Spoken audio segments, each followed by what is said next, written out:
So proud to be bringing home a medal for Canada. C'est sûr que c'était un de mes gros buts de la saison, puis de réussir à faire le podium, c'est incroyable. That's a podium for Jack Crawford. Very surreal. I don't think it's fully sunk in yet. Derrière la passe de retour, poulet le but! Les Canadiens reprennent le titre olympique! Vraiment, il y a des anges à quelque part qui sont là avec moi parce que, ouf, je sais pas comment c'était.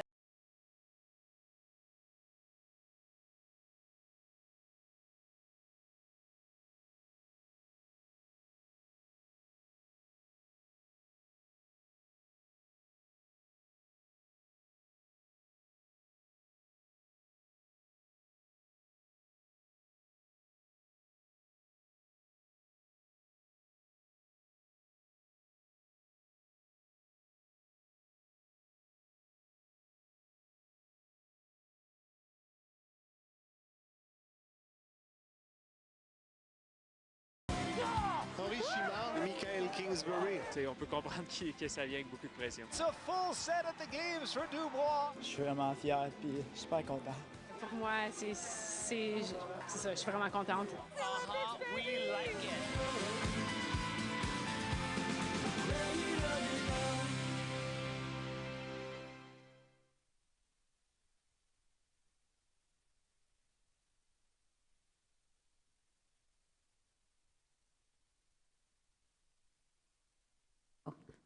Apologies. Good morning, everyone. Bonjour à tous. On behalf of the Canadian Olympic team, it is my pleasure to welcome you to the Canadian Olympic team's Milano Cortina 2026 opening press conference. Je m'appelle Vanessa Lee et je vous souhaite la bienvenue de la part d'équipe canadienne olympique à Milan. Je souhaite à tous les médias une chaleureuse bienvenue à Milan et notre équipe de communication a bien hâte de travailler avec vous lors des prochains 17 jours. Before I begin, I would like to recognize that our Canadian operations occur on the traditional treaty and unceded territories that are part of Turtle Island. Nous sommes fiers d'être ici à Milan et partager avec vous un aperçu d'Équipe Canada 2026. Joining us on stage today are the President of the Canadian Olympic Committee, la présidente du Comité Olympique Canadien, four-time Olympian, Olympic silver medalist in rowing, and IOC member Trisha Smith. The CEO and Secretary General of the Canadian Olympic Committee, le Directeur général et Secrétaire général du Comité olympique canadien, David Shoemaker.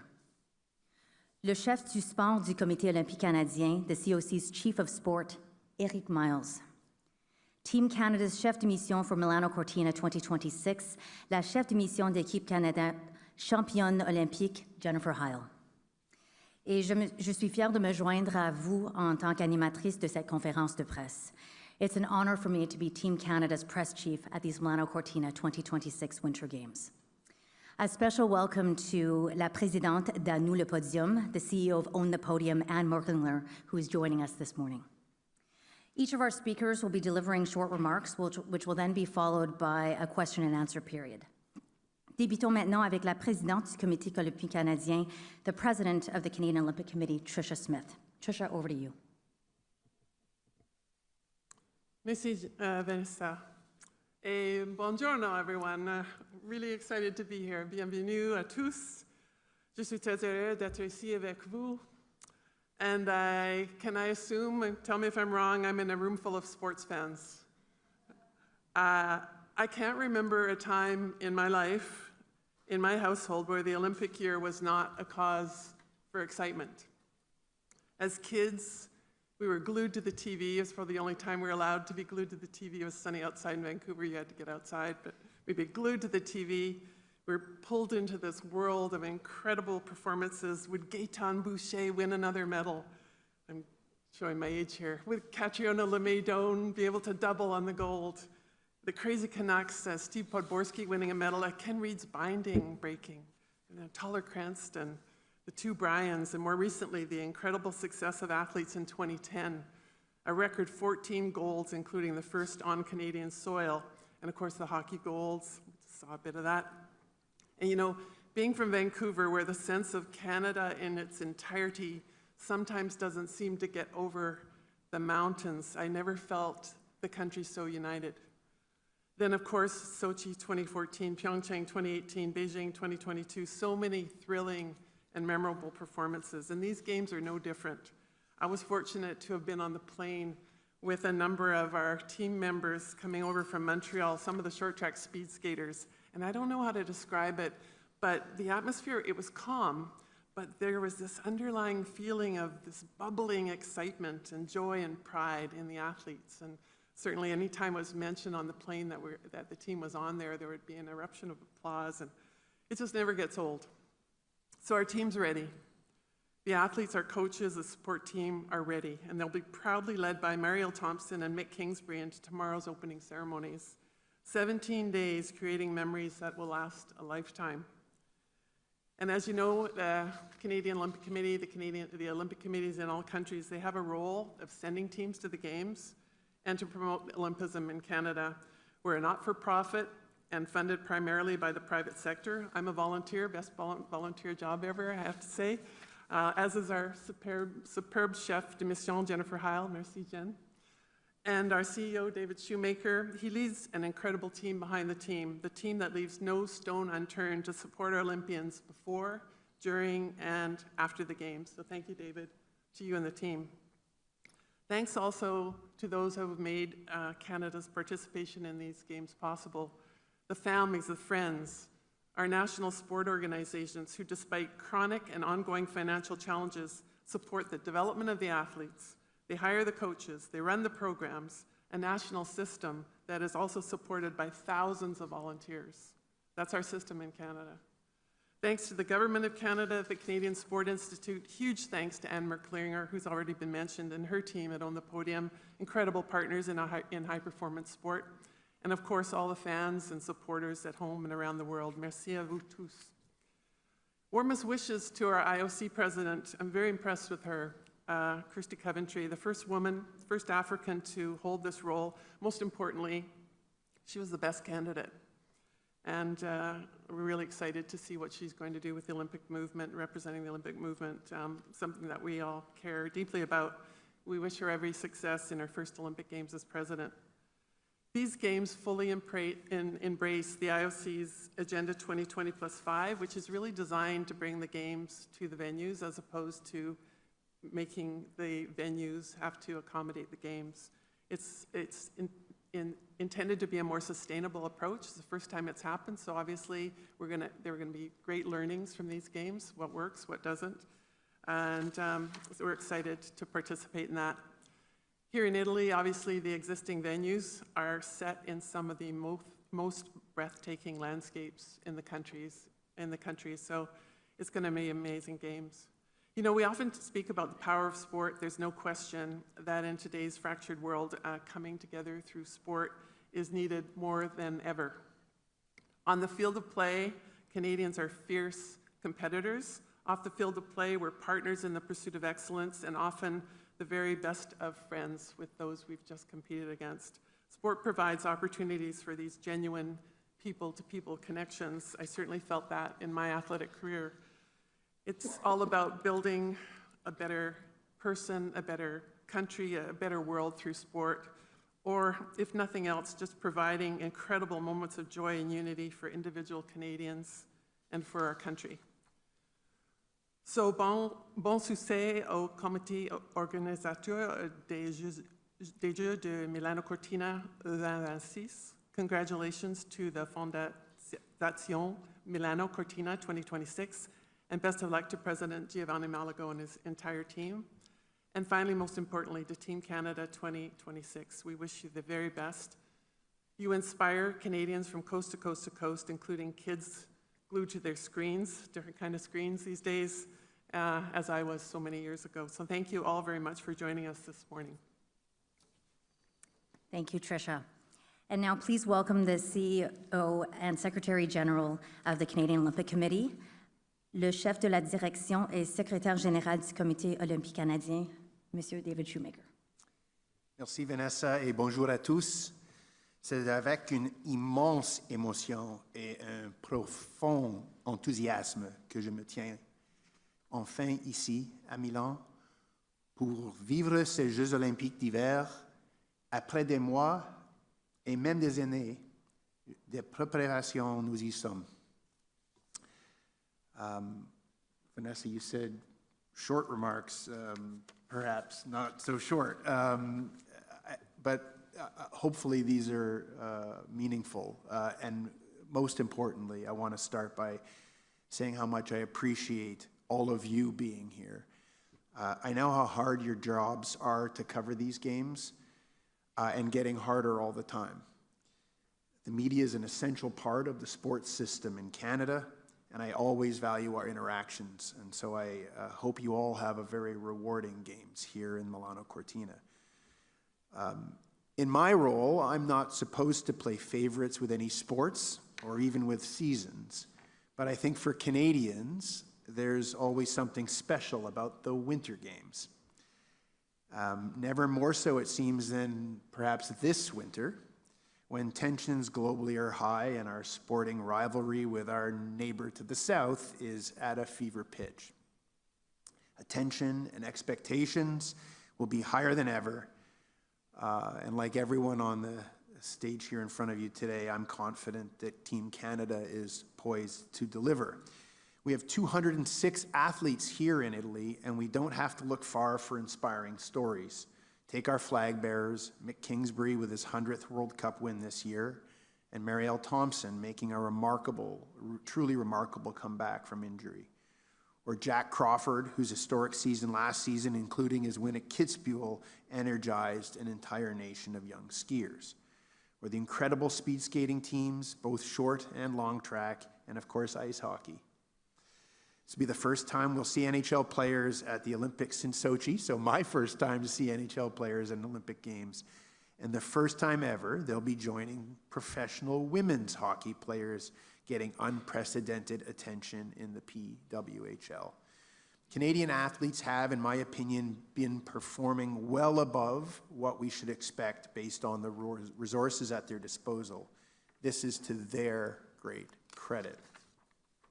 The passion, dedication, and resilience of Team Canada's athletes consistently amazes me. They are the best in the world, and I know we'll witness that here in Italy. The future is more uncertain. For several years now, the COC and many of our partners in the sports system have been vocal about the funding shortfall in Canadian sport. Many sports have been forced to cut essential training, camps, and other services that we would once have considered essential. We know we have a thinning athlete pool and real concerns for the next generation of athletes. And at the risk of insulting a room full of sports journalists, I want to emphasize one thing that people are often surprised to hear, which is that the COC is almost entirely privately funded. We rely on the support of our 39 marketing partners and the Canadian Olympic Foundation donors to invest in high-performance sport in Canada and to deliver the most successful team possible to the Olympic Games. So I want to take a moment to acknowledge each of those partners, not each of them, I won't list all 39, but to acknowledge them, and without their contribution and support, Team Canada athletes would very likely not be here, ready to compete on the world stage and make Canada so proud. At the COC, we're doing everything we can to invest more in Canadian sport and in Canadian athletes. In the last year, we welcomed 10 new marketing partners to Team Canada. Today, we have a more robust commercial business than we've ever had. The burden of that relative success is not lost on us. That's why last week we launched Team Canada 2035, our 10-year strategy to transform Canada through sport. This strategy sets ambitious goals for sport in Canada, and it's built on 3 pillars. Podium, we want to be a top 5 nation by combined winter-summer medal count. Play, we want to get 1 million more young people engaged in organized sport. And planet, we want to preserve our sporting environments. Team Canada 2035 represents a more than $500 million private investment in the sports system. And it's a commitment to direct those funds where they'll make the most impact, and finally to connect Olympic sport. Everything we're about to witness here in Italy these next 2 weeks with sport at the grassroots participation level. And all of that, I believe, is reason to be optimistic. If you're with us here, I think we're in for a hell of a games. And if you're watching at home, there are more ways than ever for Canadians to engage with athletes in the Olympic Games, beginning with the amazing coverage of CBC Radio Canada, 7 in 10 Canadians tuned in to watch Paris 2024, 27 million Canadians. And we expect even more this time around. Canadians can also gather at Team Canada Fan Fest in 4 cities across Canada, Toronto, Calgary, Vancouver, and Montreal, each weekend of the Games to cheer on Team Canada. And thanks to activations from several national sports organizations, try their hand at Olympic sport. Ces expériences uniques offrent aux jeunes Canadiens et Canadiennes une occasion de se laisser inspirer et de vivre pleinement l'esprit olympique. Moments like this can be transformational, and we hope that for many young people across the country, they instill a lifetime of passion and engagement in sport. The future of sport in this country depends on it. Thank you. Thank you, David. J'ai maintenant le plaisir de vous présenter le chef du sport du Comité Olympique Canadien, M. Eric Miles. Merci Vanessa, bienvenue à tous. Ça me prend toujours par surprise, mais c'est vraiment un bon moment d'émotion quand on se retrouve ici, juste au lancement des Jeux. It's always a great moment of emotion, honestly, that cut us when we come here, realizing all the work to come here. Thank you for being with us here present, but also the one that are connecting from Canada. This is really appreciated. Ces Jeux de Milano, Cortina 2026 ont demandé un travail incroyable. Ils nous ont lancé de nouveaux défis avec des sites emblématiques situés partout dans cette magnifique région de montagneuse du nord de l'Italie. La préparation d'un événement comme celui-ci s'étale sur une vie complète, alors que pour l'équipe, derrière l'équipe, c'est des années de dévouement pour y arriver. D'où un peu les émotions ce matin. Ma première visite ici remonte déjà à quelques années en préparation. L'accueil chaleureux que nous avons reçu dès le début n'était qu'un départ. Je désire remercier le comité organisateur pour son dévouement et sa passion. Chaque étape du parcours, nous y sommes parvenus ensemble. Grazie, mes amis. My Italian's getting good. Notre délégation d'athlètes vient des 4 coins du Canada, de Whistler à Halifax, passant par le Yukon et les autres régions superbes de notre grand pays. Nous avons un groupe uni par le même objectif, celui de rendre notre pays fier. Et à mes yeux, honnêtement, ce bout-là est déjà accompli. Et vous ne trouverez certainement pas un groupe plus fier que leurs familles et les amis qu'on va croiser, qui sont de retour en grand nombre pour ce qui marque un vrai retour aux Jeux pleinement ouverts. Cette fois, du côté hivernal, comme nous l'avons vécu à Paris, et je vous le dis, pour l'avoir vécu, c'était vraiment un choc pour les athlètes, même pour nous, de réaliser ce qu'on avait manqué finalement avec les Jeux pandémiques. Sentir cette énergie, nous avons tous vraiment hâte de revivre ce moment. D'ailleurs, nous allons avoir un premier aperçu de cette ambiance dès demain soir, lors de la cérémonie d'ouverture, et cela m'amène à nos 2 porte-drapeaux qui ont été mentionnés plus tôt, Marielle Thompson et Mick Kingsbury. Michael, on peut l'appeler Mick. Je me rappelle de les avoir vus participer à leur premier jeu à Sochi en 2014, qui était en même temps mes premiers jeux à moi également, de les avoir vus grandir depuis les années, devenir les 6 grands leaders pour le sport au Canada. C'est vraiment une nomination pleinement méritée. Ces 2 athlètes sont des modèles d'engagement et de dévouement. Ils incarnent les valeurs d'Équipe Canada, réellement. On est choyé d'avoir des leaders comme eux, comme Jen, tous présents avec nous. Cette année, notre équipe est composée d'Olympiens et d'Olympiennes d'expérience, dont 47 médaillés et de 109 recrues qui vivront leur premier jeu ici à Milano Cortina. Cela représente plus de la moitié de l'équipe. Pendant les prochaines semaines, nous allons découvrir l'avenir du Canada, des nouveaux noms, des nouvelles vedettes. Nous allons découvrir même 8 anciens... Nous avons même 8 enfants d'anciens Olympiens qui sont avec nous. Et c'est là que je commence à sentir un petit peu mon âge en suivant ces jeunes grandir avec les familles. I know we have a huge bias here. I have a huge bias, but I really love this team. It looks so strong and ready. I'm fired up by this amazing group of athletes and all the support team behind it. One of the key strengths of this edition of the Team Canada is the scope of our performance across many different events at these games. That's what makes it so exciting for Team Canada. As I mentioned earlier in French, the number tells a great story. The 206 athletes on the Team Canada feature a great mix of returning Olympians and the following: 47 medalists, 109 rookies making their Olympic debut, 8 second-generation Olympians, 107 registered in women events, and 99 in men's. We're quite proud of our women's team, so strong. 4 sets of siblings. We are also competing in new events like the spectacular dual moguls, the luge women's double, the skeleton mixed team, the ski jumping women's the large hill, and the alpine climbing team combined. Le talent, les compétences, la résilience et la motivation ne suffisent pas pour atteindre la plus grande scène sportive au monde.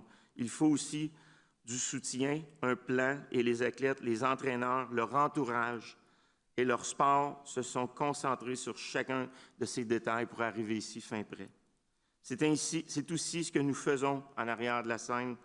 Nous ne laissons aucune pierre non retournée. Nous voulons offrir un environnement digne du travail de nos athlètes. Et toujours là pour nous appuyer, c'est un réel travail de longue haleine et de collaboration avec les fédérations, À nous le podium, Sport Canada, le réseau des institutions et la Fondation du Comité Olympique Canadien et d'autres groupes semblables aussi qui viennent supporter. Essentiellement, ça revient à l'importance de la performance humaine. C'est ici qu'on est là pour ça. C'est la performance humaine, nos efforts pour leur fournir un environnement sécuritaire et soutenir leur niveau de santé, tout ce qui comporte l'environnement qui leur permettra de se sentir bien et de performer à leur mieux. Et cela malgré un système sportif, David l'a mentionné tantôt, qui n'a pas vu d'augmentation significative de financement depuis la dernière fois que nous sommes venus en Italie en 2006. This creates a reality for our Canadian athletes and our sports to work with added resilience and innovation to be competitive at the highest level globally. Les athlètes canadiens et leur entourage continuent de viser l'excellence, de se mesurer aux meilleurs au monde. Cela mérite d'être reconnu et applaudi. Ils ont surmonté énormément d'obstacles pour arriver ici en Italie. Toutes ces années de préparation atteindront un moment culminant au cours des prochains jours. Une fois la flamme allumée, elle brillera aussi fort que jamais parce que le sport continue de rassembler les Canadiens et le monde entier comme rien d'autre ne le peut. We do need these games big time, all of us. Merci encore une fois. Vanessa, je te retourne la parole. Merci beaucoup, Eric. She is an Olympic champion in freestyle skiing moguls. In fact, that gold was won here in Italy 20 years ago. She's a 4-time world champion and a 3-time Olympian. She is inspiring, dynamic, and our chef de mission. Voici la chef de mission de l'équipe olympique canadienne, Jennifer Heil. Merci, Vanessa. Hello, bonjour. I am so excited to be back here in Italy with all of you. 20 years ago, I had the ability to stand on top of the podium in the Piazza Castello and hear the Canadian anthem. And I have to say, it's been worth the wait. I've already, the Italian flavor is in full swing of these games. It's also been incredibly humbling to be on this side, not as a competing athlete, but to truly understand how well prepared our athletes are. We have had staff working for 5 years to make sure that everything is in place for these athletes. It's amazing to see how far the Canadian sport system has come in the last 20 years. Nous sommes ici sur la ligne de départ, unis et prêts pour représenter le Canada. We're here at the start line, united and ready to represent Canada. And of course, as you know, there are immense challenges that our athletes have overcome just to be here at the start line. Take, for example, Megan Oldham, who has fought her way back from serious injury to continue to soar through the air on her skis.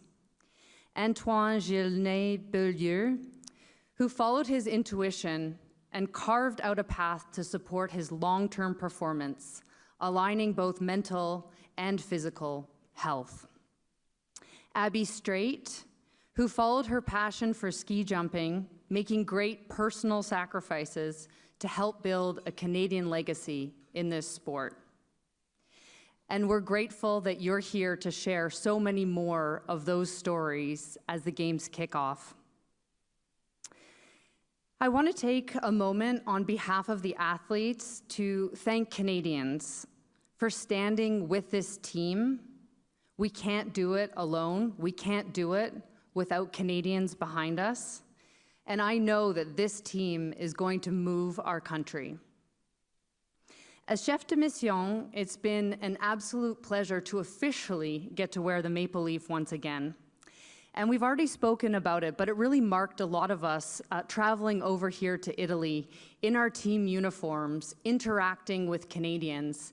And I was so blown away and reminded about the power of sport, where everybody went out of their way to wish us good luck, and to share an anecdote about how they too are connected to the Olympic movement and to our athletes. Canada's Olympic athletes are a rare kind of power. They unite us and they show the world what Canada looks like under pressure: proud, respectful, relentless. That's worth celebrating. Of course, I'm a little bit biased as an Olympic athlete myself, but also as now a proud parent, I can tell you that I have never found sport more important than I do now, trying to raise two rambunctious boys with these values of resiliency and respect. And yes, they sent me to Milan with their shopping list for some official Olympic gear. As I wrap up, I want to thank our Italian hosts who have already warmly welcomed us, whether walking through the streets of Milan where people stop and smile and look at the Canadian outfit, comment on how nice it is too, or navigating the restaurants in Milan where I tried to explain to my waiter that I had a serious jet lag stomach, but he wouldn't have it. He said I needed to try his spicy oil and assured me it wasn't too spicy. Le talent de cette équipe est historique.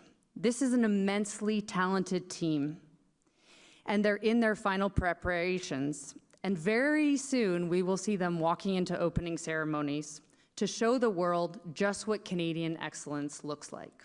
Thank you. Thanks so much, Jen. Before we open it up to questions, I just wanted to share a few important notes for our media friends.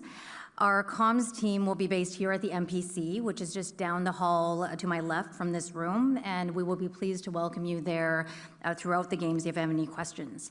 Notre bureau ici au centre de presse est situé sur le même étage à quelques mètres d'ici à ma gauche. You may already know our incredible team already. We have Peter Saltzman, our assistant press chief, Manny Almela, our press operations lead, Sylvie Bigras, our press officer, and some of you may also be seeing our press officer, Sam Sokol, in Livigno, and we also have Tara McBurney, our sports comms lead in Predazzo. The press resources section on Olympic.ca will be your go-to place for information such as schedules, results, contact information, releases, advisories, and much more. And if you haven't already, you can sign up to receive our media advisories and press releases. And just a reminder, as is the case at every Olympic Games, some events don't have the capacity to house all accredited media, and so the IOC has a protocol to assign National Olympic Committee's limited high-demand tickets for media. These include the opening and closing ceremonies and potentially other events, so we will keep you posted on that. Notre équipe de communication s'occupera de distribuer des billets pour les événements à haute demande. N'hésitez pas à communiquer avec vous si vous avez des questions. And of course, our media sport attachés are your go-to contacts for interview requests and everything related to our sports and athletes. They will be in mixed zones with their athletes, and given the distance between clusters, they will be helping arrange virtual media opportunities as well, in addition to on-site at their venues. And lastly, I do have 4 photographers as part of our communications team. Leah Hennel is here with us today, and you will find a live link to photos in our end-of-day recap emails.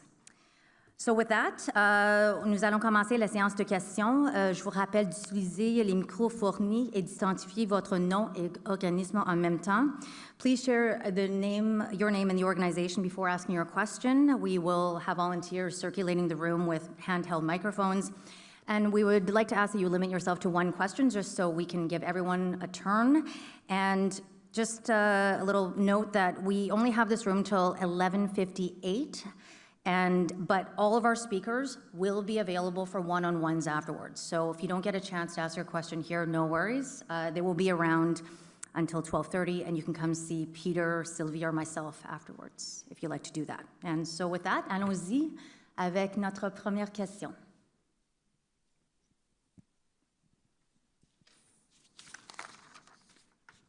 Good morning, bonjour, buongiorno to the entire team. Chris Reyes with Canadian Broadcasting. I want to start with a question that I'm sure is on top of mind for everybody, and that is the condition of Mark McMorris.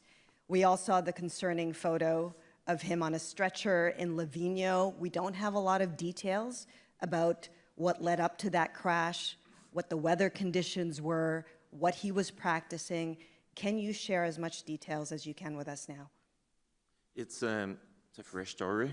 We're the most important right now. Mark is doing fine. He's good. He's out of the hospital. He's good. He's in the village, back with the athletes. It's a situation, of course, we're assessing hour per hour. I would say it's with the specialists and the doctor, with all the different protocols that we have in place, and from there we're going to take decision with him to see for the continuity. De son parcours olympique, of his continuity. Vanessa, can I do a follow-up, just because it is such a concerning story? When you say that he's being assessed hour by hour, what is the top concern, and what will determine whether he will be able to compete? I wouldn't share everything. Like, I want to respect, the confidentiality and the health situation and everything there.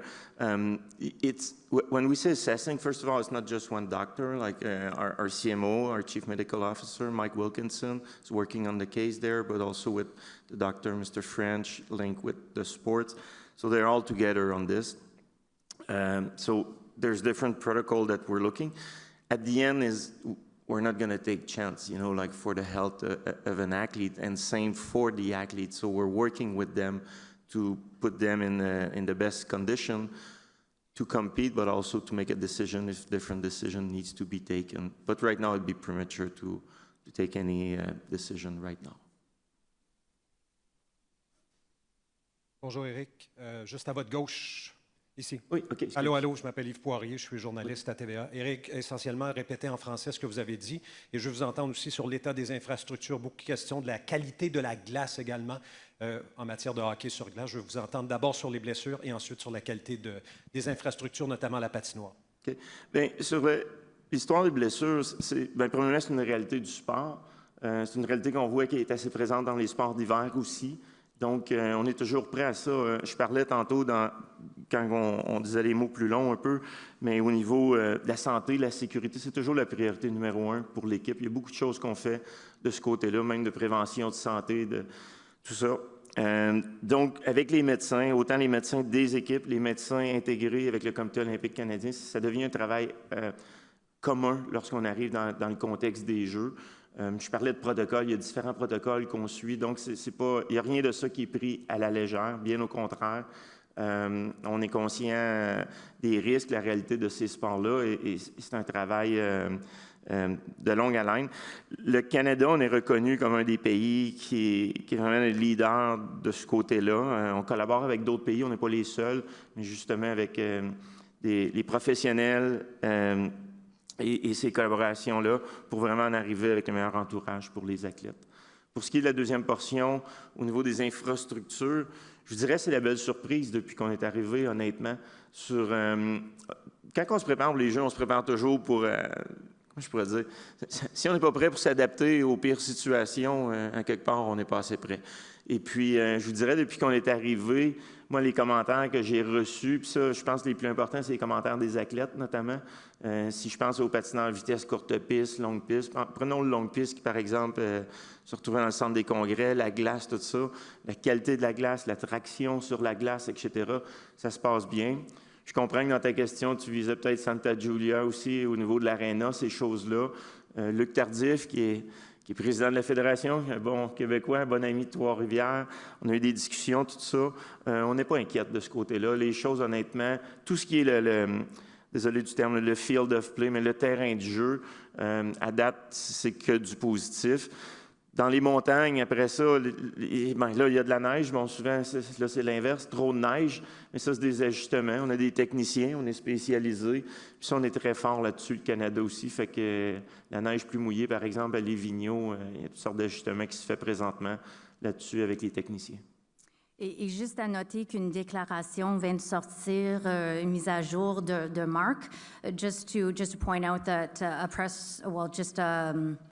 and there was an update that just went out, and I'll just add to Eric's comments to read that Mark will be undergoing routine follow-up testing today to determine his availability for tonight's snowboard big air qualification, with a decision expected by 4 o'clock local time.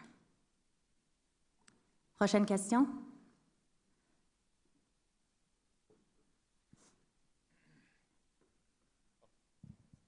Oui, bonjour. Ma question est pour David, Trisha ou Eric.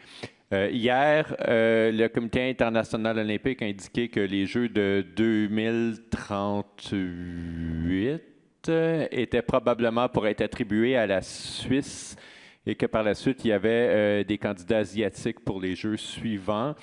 Est-ce que ça change votre stratégie pour tenir des Jeux au Canada éventuellement? Est-ce que, par exemple, vous pourriez être porté à soutenir davantage une candidature pour organiser des Jeux d'été plutôt que des Jeux d'hiver? Est-ce que je peux répondre en anglais? Oui. Okay. So the Winter Games of 2038, the IOC announced some time ago, were in what they called privileged dialogue with Switzerland. And Swiss government and the Swiss Olympic Committee recently announced an injection of investment into those games, but they're by no means confirmed. And so we'll wait for further updates and wait earnestly. Because the importance of hosting the Olympic Games in Canada is not lost on us. It's something that we very much want to do.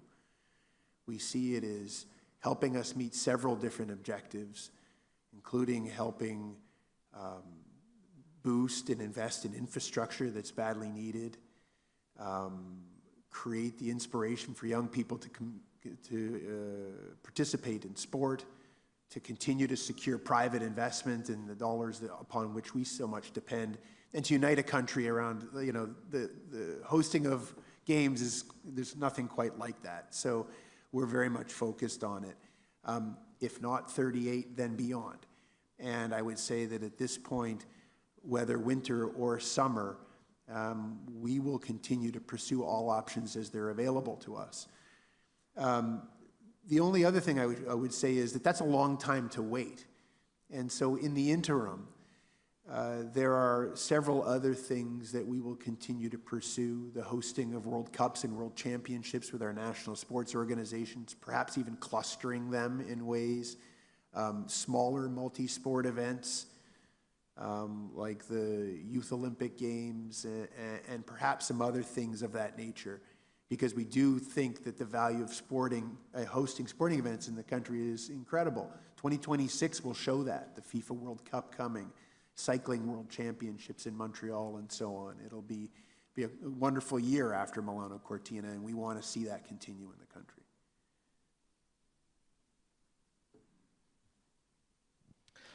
Bonjour, Frédéric Arnould de Radio-Canada. Une question pour Eric Miles. En fait, deux questions. D'abord, est-ce qu'il y a un chiffre magique de médailles? Est-ce qu'on veut plus se rapprocher du record de Vancouver en termes de médailles d'or ou de Pyeongchang en termes de nombre absolu?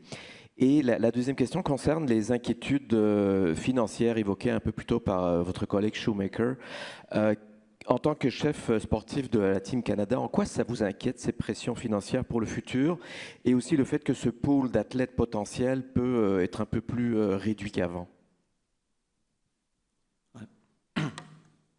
Au niveau de la performance, le chiffre, je répète souvent, c'est tellement difficile à prédire. Hein. On parle d'une collaboration notamment avec nous, le podium. Évidemment, on les suit, on les connaît, les statistiques, on connaît les résultats qu'on a fait avant. Je mentionnais plus tôt dans une autre discussion. Est-ce que c'est entre la vingtaine, la trentaine? C'est difficile. On va avoir des incroyables performances. En bout de ligne, je parlais de performance humaine tantôt. C'est vraiment à ce niveau-là qu'on veut se rendre. Ce qu'on souhaite à nos athlètes, c'est vraiment de performer à leur mieux au moment précis. Et là, ça nous donnera les meilleurs résultats possibles. Est-ce que les meilleurs résultats vont nous mener près de la trentaine de médailles, par exemple? Est-ce qu'on va être, par contre, dans des difficultés ou des fois avec des quatrièmes, des cinquièmes places, avec des performances incroyables, mais qui vont nous ramener autour de la vingtaine? Le range peut bouger dans ce ratio-là. C'est certain qu'on désire toujours le plus haut côté, mais on va le découvrir dans les prochains jours. Pour ce qui est du financement, bien, écoute, on a tellement parlé, puis on ne recule pas. Puis l'idée ici, c'est vraiment... David mentionnait tantôt le plan 2035 que l'on propose. C'est vraiment une main tendue, je vous dirais, aux partenaires. Puis quand je dis les partenaires, c'est le gouvernement fédéral, les gouvernements provinciaux, c'est les différents paliers, même locaux, quand on pense aux clubs sportifs. Il faut vraiment trouver des solutions ensemble. Quand on parle d'accessibilité du sport, quand on parle de la pratique, on voit, on ne les invente pas, ces histoires-là, le coût pour les athlètes pour se rendre où ils sont rendus aujourd'hui. Ce qui devient inquiétant un peu là-dedans, puis dans le futur, quand on parle justement de long terme, c'est le financement n'a réellement pas bougé pour les fédérations depuis 2006. Ça fait un sacré bout de temps quand on connaît toutes les réalités du cours de la vie. Et puis là, on en arrive à des décisions qui n'ont pas le choix d'être prises, de recul. D'un sens, on voit des camps juniors qui sont coupés des camps U23, et ça coupe dans l'expérience. Ensuite, ça coupe dans on parle de pression pour les athlètes. Plus qu'on coupe rapidement, plus la pression est grande. En bout de ligne, c'est une pression sur les athlètes, une pression sur les familles. C'est tout ça qu'on aborde quand on regarde ça. Puis il faut vraiment se re-questionner ensemble comme pays sur l'ensemble du système. C'est certain qu'on va soutenir autant l'hiver que l'été. C'est notre réalité canadienne. Mais à partir de là, comment on s'y rend dans les prochaines années? Puis oui, le gouvernement fédéral doit être à la table avec nous. On a des bonnes discussions, mais il faut des investissements sérieux qui suivent pour continuer. Puis c'est pas juste des ambitions pour... souvent, on va entendre dans les critiques 2 semaines des Jeux, mais... Combien d'entre nous, on a tous été inspirés par des moments canadiens? C'est le temps d'être fiers, c'est le temps d'être compétitif, c'est ce qu'on souhaite.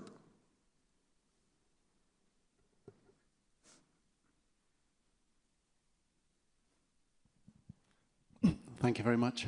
Graham Dunbar from the Associated Press. David, you hinted that, a lot of tensions globally, but maybe few countries have had such a good past year as Canada, a very renewed sense of national identity, maybe the world's most impressive political leader. How might we see that expressed by the athletes during these games? Are we going to see lots of elbows up? And have you told them, the athletes, just to tone it down a bit, especially if there are going to be any Canada-US hockey games, which I think everyone wants to see? Well, I think our Canadian athletes are focused on the matter at hand, which is doing everything they can do to compete at their best at these games. The rivalry with the United States is one that's decades and decades old in sport, and yet I think there's a little bit more riding on it, and we'll certainly see that in the hockey games and in the other sport venues. But you wouldn't need to tell, and we certainly haven't instructed our athletes to behave in a certain way. But our women's hockey team, for example, they know what's at stake when they compete against the U.S. That is, the best rivalry in women's hockey, and we're looking forward to seeing it. And what's great about sport is I think that they're going to compete like heck, and then whatever the outcome, shake hands at the end of the day.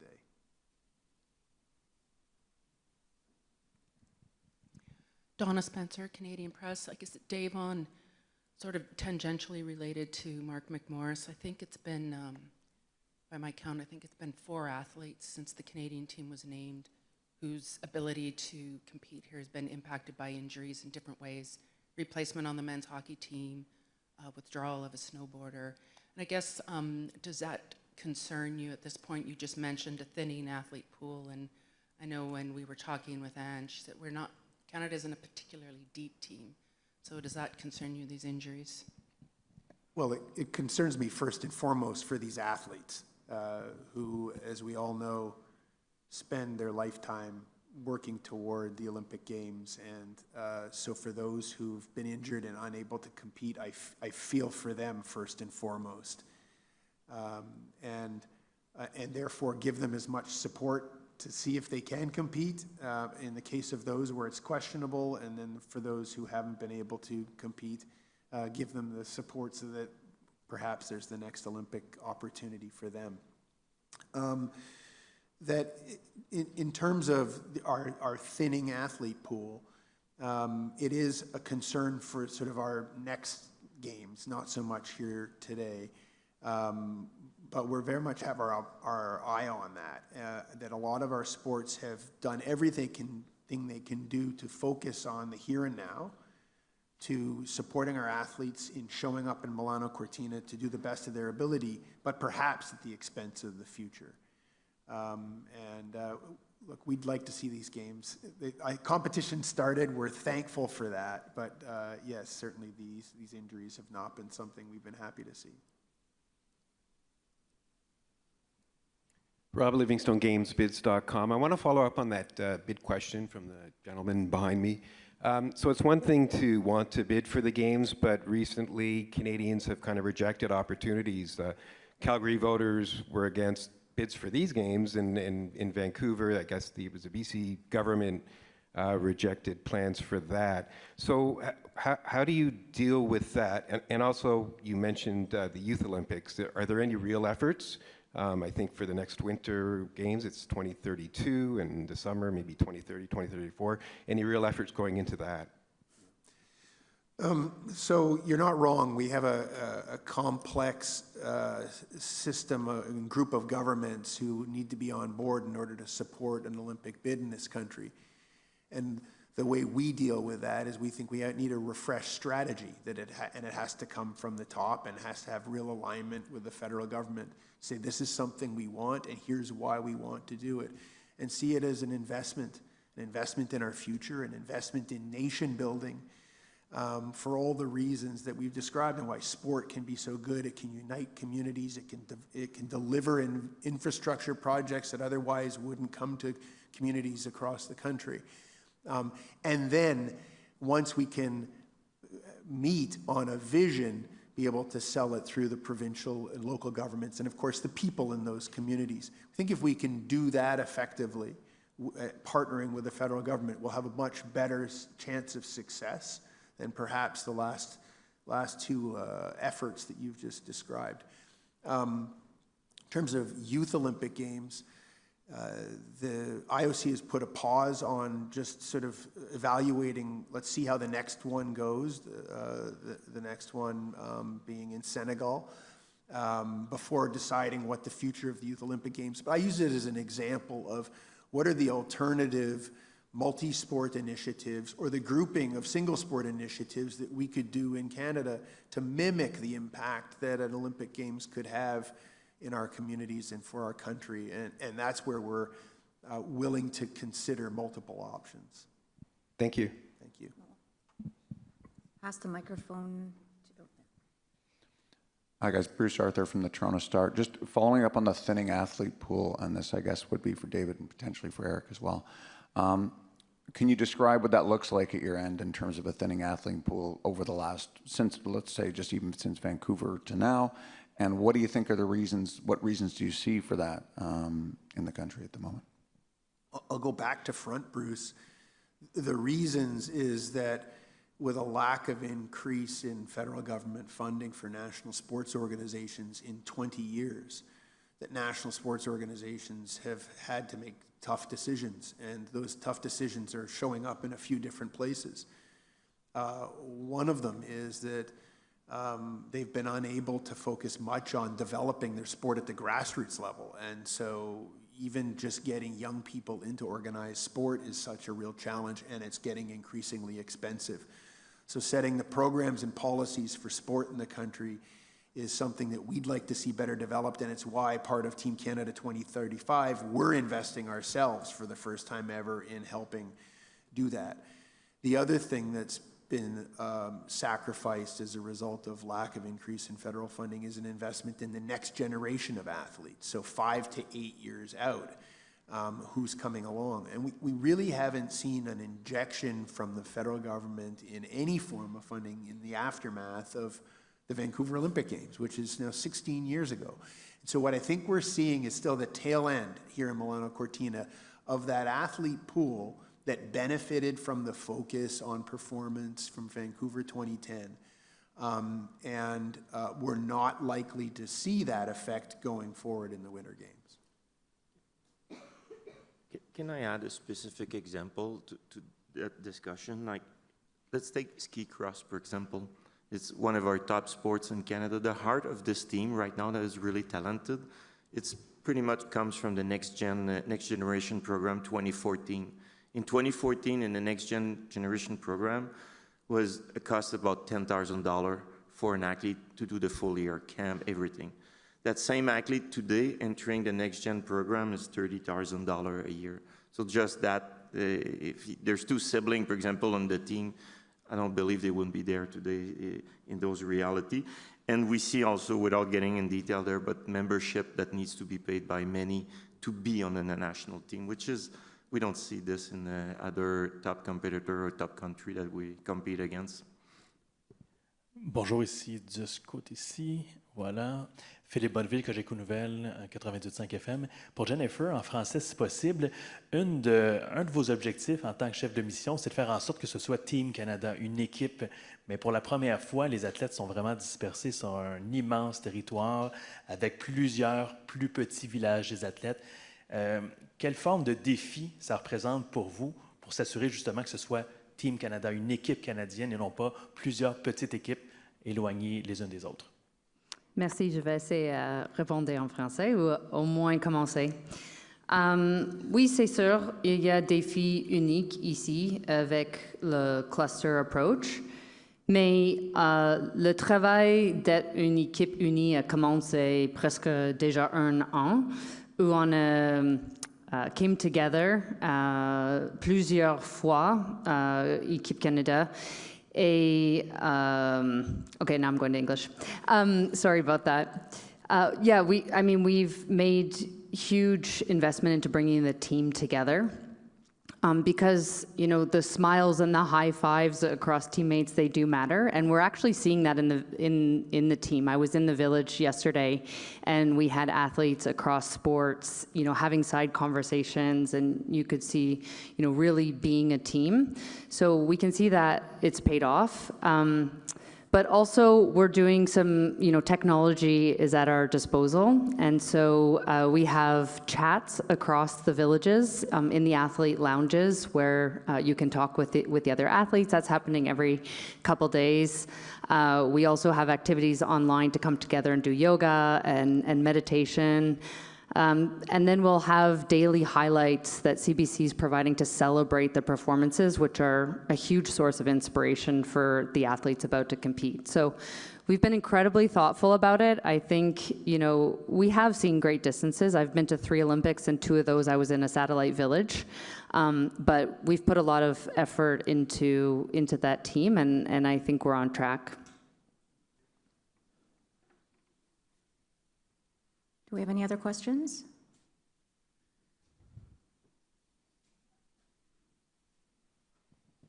Hi, Heather Butts with CTV National News. I can't help but look at the numbers as your fact sheet was handed out. The most gold medals happen to be on home soil. Just wondering the hopes, the dreams, the wishes for this year, perhaps.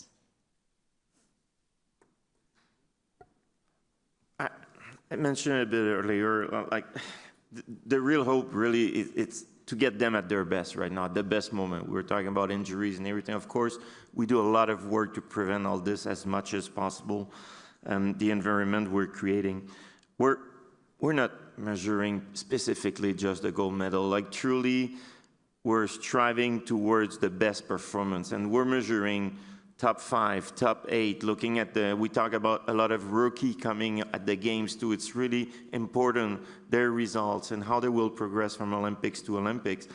Of course, at the end, we hope the best. If we come here and we beat, let's say, the Vancouver record, or we surpass, let's say, the 30 medal target that we get there, that would be fantastic. But if we put too much focus just on this, I'll use the same logic of an athlete. That's what we're going to miss, you know? Like it's all about the process right now. It's all about the preparation, and we're truly buying this plan with the athletes, a step-by-step approach, and from there to deliver our best, and from there we'll see in 2 weeks or so, we'll see where we're at.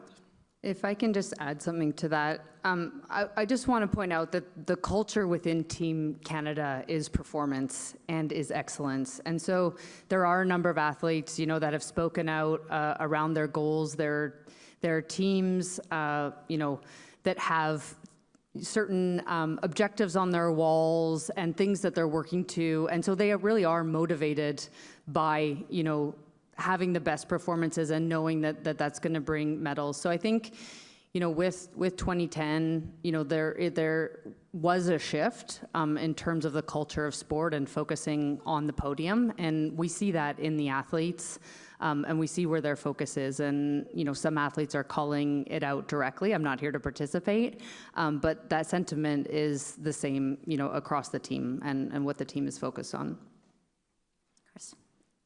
Chris Reyes with Canadian Broadcasting. This question is for you, David. You've touched now, and everybody on the panel, on the importance of spreading Canadian values at these games, especially in this time that we're living in with so much global tensions. Do you think it's a missed opportunity that there is no Canada House in Milan or any of the clusters to spread these values? Well, there is a Canada Olympic House celebration series. It will travel to Cortina, then Livigno, and it will be 2 days in Milan.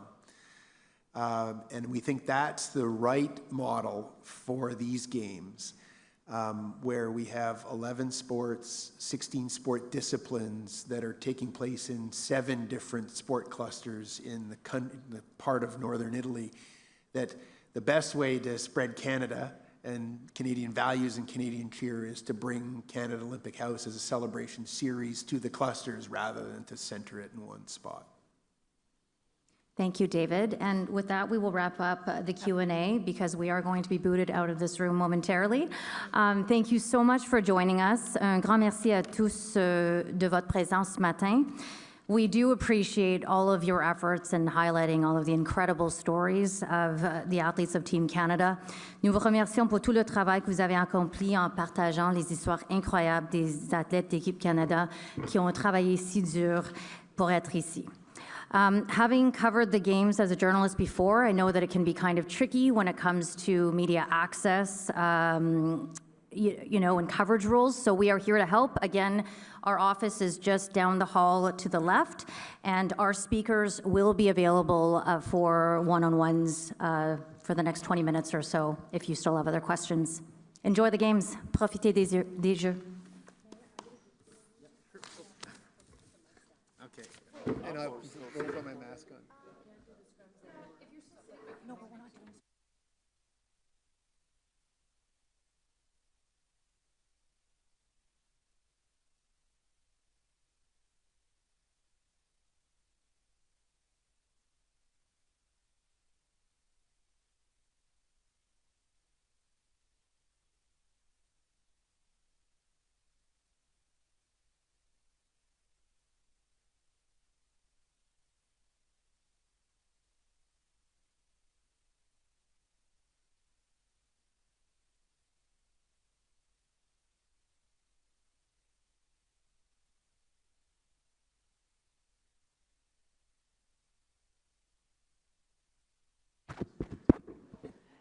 Oui, bonjour tout le monde. Nous allons sortir de la salle. We do have to exit the room. So our guests will be coming outside of the room as they do need to take over the space. Donc si vous